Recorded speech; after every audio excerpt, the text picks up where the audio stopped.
Burkina. Alors là, dites-moi que c'est une blague. La CAF vient de sortir le 11 des phases de groupe de la CAN, et autant vous dire que là, ils ont vraiment pas voulu faire des choix. On commence par le poste d'entraîneur. Le meilleur entraîneur de ces phases de groupe de la CAN est tout simplement Eric Chell, l'entraîneur du Nigeria qui a fait 3 victoires sur 3. Au poste de gardien, les amis, on retrouve le gardien de l'Égypte, El Shenawi. En défense centrale, on a Touanzebe du Congo et Tapsoba du Burkina Faso. Au poste de latéral gauche, on a Abdi, le latéral de la Tunisie. Latéral droit, Mazraoui du Maroc. Au poste de numéro 10, on a Baleba du Cameroun. Personnellement, j'aurais mis Gana Gueye. Pour moi, c'est tout simplement le meilleur 6 de la CAN depuis le début de la compétition, et même statistiquement parlant, il est devant tout le monde. Même si c'est vrai que Baleba a aussi été très très bon. Devant Baleba, les amis, en 10, on a Brahim Diaz, totalement mérité. Et à ses côtés, j'ai pas compris pourquoi ils ont mis Lookman en 10. Et à cause de ça, je dis qu'ils ont eu du mal à choisir. Ils auraient pu le mettre en tant qu'ailier droit ou ailier gauche, mais étant donné qu'il y a Sadio Mané et Mahrez, et qu'il fallait faire un choix, et ben ils se sont pas mouillés. Ils ont mis Lookman au milieu. Donc au poste d'ailier droit, on a Riyad Mahrez. À gauche, on a Sadio Mané. Et en pointe, malheureusement, c'est là, moi je suis pas d'accord. Ils ont mis Amad Diallo. Encore une fois, Amad Diallo, c'est soit tu fais un choix entre lui et Mahrez, et ne le mets pas à 9, étant donné qu'en 9, il y a déjà des prétendants. El Kabi, pour moi, aurait dû faire partie de cette liste. C'est inadmissible qu'il n'y soit pas. Depuis le début de la compétition, c'est probablement le joueur qui m'a donné le plus de frissons.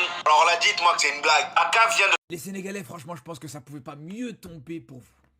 Et je vous dis la vérité, pour moi, les deux équipes qui s'en sortent le mieux dans ces huitièmes de finale, c'est le Maroc qui tombe contre la Tanzanie, on en parlera plus tard, et bien sûr le Sénégal qui tombe contre le Soudan. C'est pour moi les deux adversaires les plus faibles de ces huitièmes de finale. Alors ok, c'est vrai, on a dit, il y a plus de petites en Afrique, faut sous-estimer personne, mais là c'est très faible. Bien sûr que là c'est très faible, bien sûr que le Soudan, et je vous dis même pour le Maroc qui tombe contre la Tanzanie, bien sûr que c'est très faible et c'est largement à la portée de ces deux équipes. Et là pour moi, le fait de jouer contre le Soudan pour cette équipe sénégalaise, c'est intéressant et c'est positif pour 3 raisons. On va en parler, mais je vous rappelle juste avant que bien sûr, comme tous les soirs de cette CAN, on sera en live à partir de plus ou moins 23h pour revenir sur tous les matchs de cette CAN, pour revenir sur l'actualité de la Coupe d'Afrique des Nations et pour débattre un petit peu de ces huitièmes de finale qui vont arriver. Mais là où pour moi, je vous dis que il y a 3 raisons qui font que c'est un tirage, entre guillemets, quand je dis un tirage, c'est entre guillemets bien sûr, mais c'est un adversaire intéressant et qui tombe très bien pour le Sénégal. Première raison, les gars. Première raison. Les deux équipes se connaissent très bien.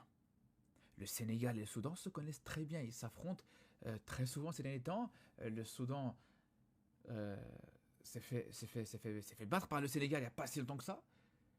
Donc il n'y a pas d'excuse de « Ah, je ne connaissais pas l'adversaire. Ah, mais c'est un adversaire qui nous a surpris. » Non.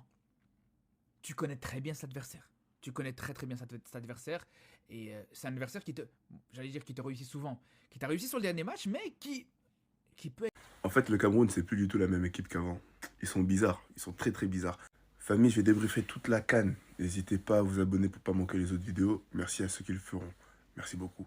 Le Cameroun qui vient gagner 2 buts à 1 contre le Mozambique. Une très belle équipe mozambicaise.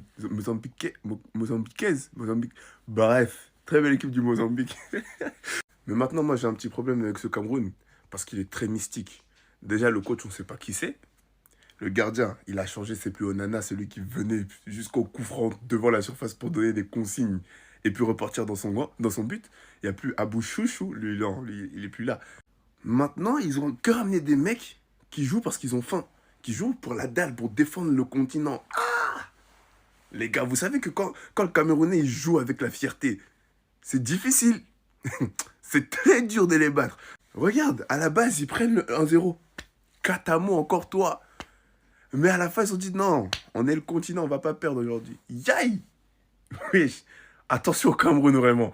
Moi, en tout cas, je préviens, à chaque fois, je vous préviens tous, attention. Après, quand ça va finir par partir la balle loin, vous allez dire, comment j'ai prévenu. Merci beaucoup. Bref, famille, c'est tout ce que j'avais à dire. N'oubliez pas de liker, partager, commenter. Je suis choqué.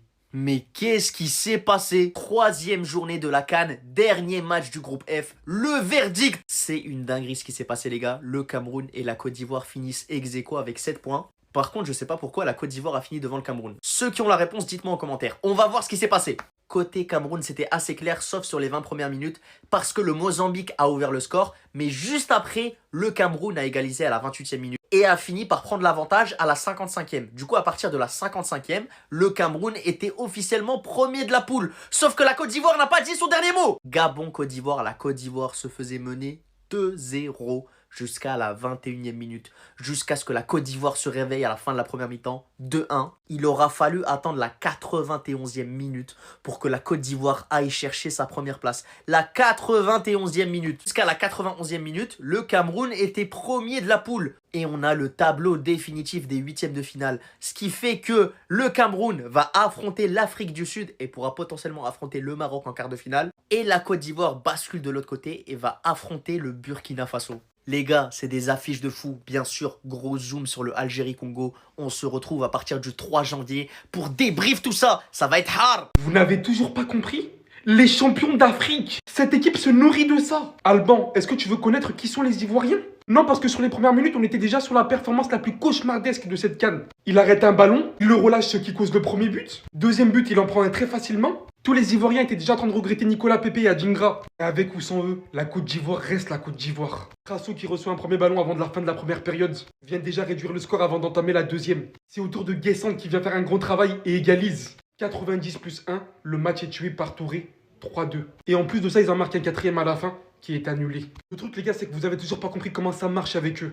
Tout le monde les avait déjà enterrés durant le match. Tout comme leurs deux premiers matchs d'ailleurs durant cette CAN. Et plus cette compétition avance, plus ils amassent en puissance, plus ils deviennent forts. Et ils récidivent tout simplement comme la dernière Coupe d'Afrique des Nations en vous montrant que cette équipe devient encore plus fort au fil de la compétition. Qui fait ça sérieusement? 2-0, 3-2.